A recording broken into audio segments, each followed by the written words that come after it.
Hey YouTube, my name is Nick and welcome back to my channel. I just want to start off by apologizing for the big gap in uploads that I have. I was just getting into college, getting used to my new schedule, how busy it was. So that's that. We'll get back into the one video every week, once every 2 week routine. Today I want to talk about some of the biggest wastes of money that everyday consumers are making. And once I started cutting back on these expenses, I noticed a lot of money free up in my budget. $50 to $100 per month, and that's with not having a ton of expenses to begin with. So somebody that does have a lot of expenses, if they can cut these things out, they'll definitely notice a big change.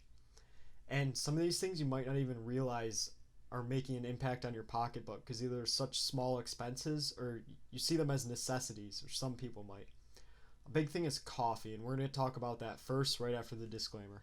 So a quick disclaimer as usual, guys, is that I'm not a financial advisor, nor am I providing you with professional advice. These ideas are only my opinions. You and only you are responsible for the decisions you make with your money, and hopefully you're making responsible decisions. Alright guys, so the first expense that I want to talk about is coffee, and this is a huge waste of money. I have a lot of strong opinions on coffee, but I'll try to use math to back it up so I'm not just, spurting ideas at you. And so people try to integrate it into their morning routine. Every day they go to Tim Hortons, Starbucks, whatever, they get a cup of coffee. I read an article on Market Watch that says the average cup of coffee is about $3 per cup. And so now bear with me for some math here. I'm going to go over some numbers in an attempt to back up my claims that I'm making. So let's say that your average consumer has 5 cups of coffee a week at $3.15 a cup, 50 weeks out of the year. That's $800 per year they're investing.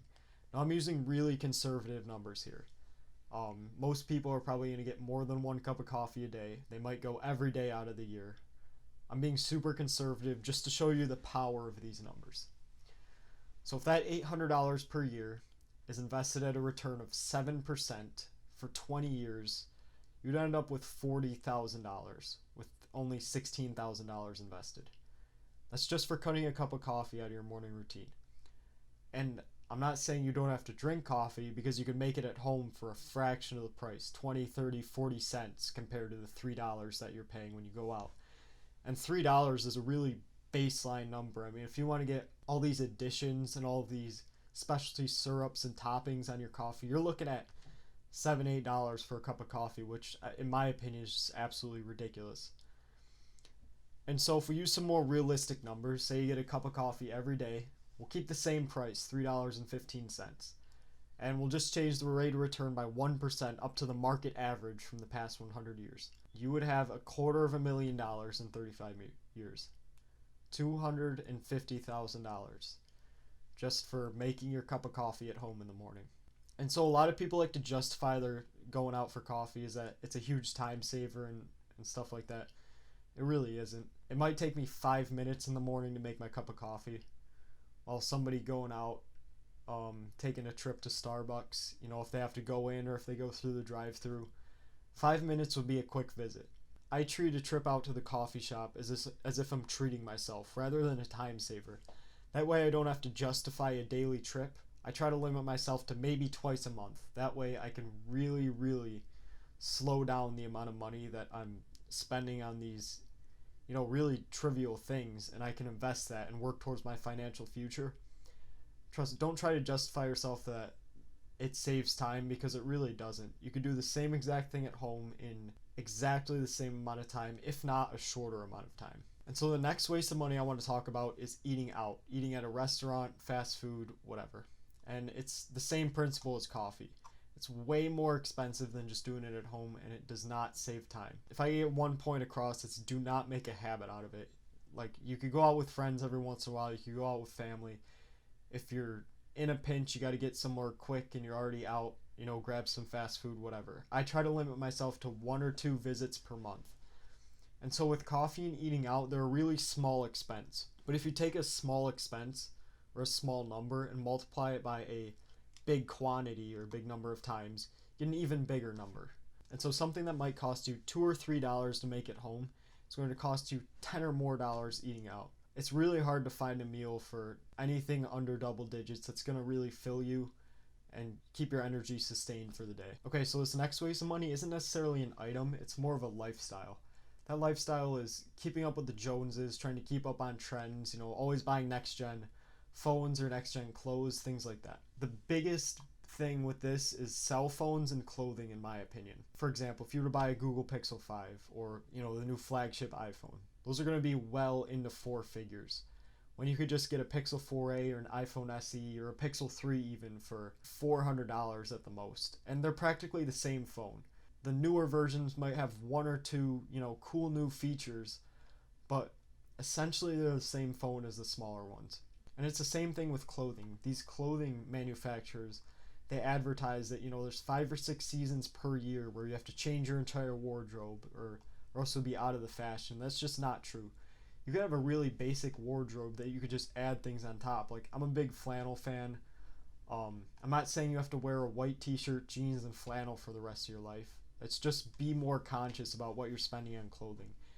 You don't need to change your entire wardrobe every month. That's going to be $200 or $300 in clothing. Now, I'm not really versed to talk about this subject because I'm not really fashionable, or I don't really know much about fashion to begin with.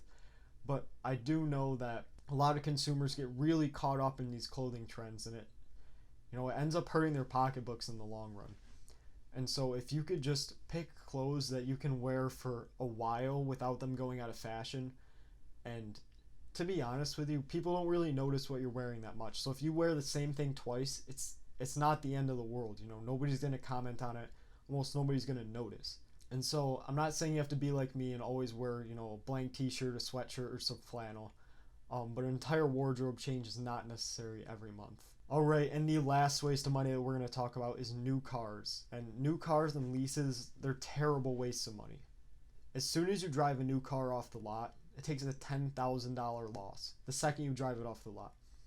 So, for example, if you were to go buy a 2020 Honda Civic for $40,000, you were to drive it off the lot, and then you're like, I don't really like this, so you take it around the block, drive it back to the dealership, and you want to sell it either back to the dealership or to somebody else, the most that you're going to get for that vehicle, since it's used, is $30,000. So why not let someone else take the hit and then just buy a car that's a year or two old? This is my example. It's kind of a funny example, but it kind of gets the point across. So if your friend came up to you and was like, hey, I got this really awesome investment that I think you should make, and you were like, oh sweet, how much money is it supposed to make?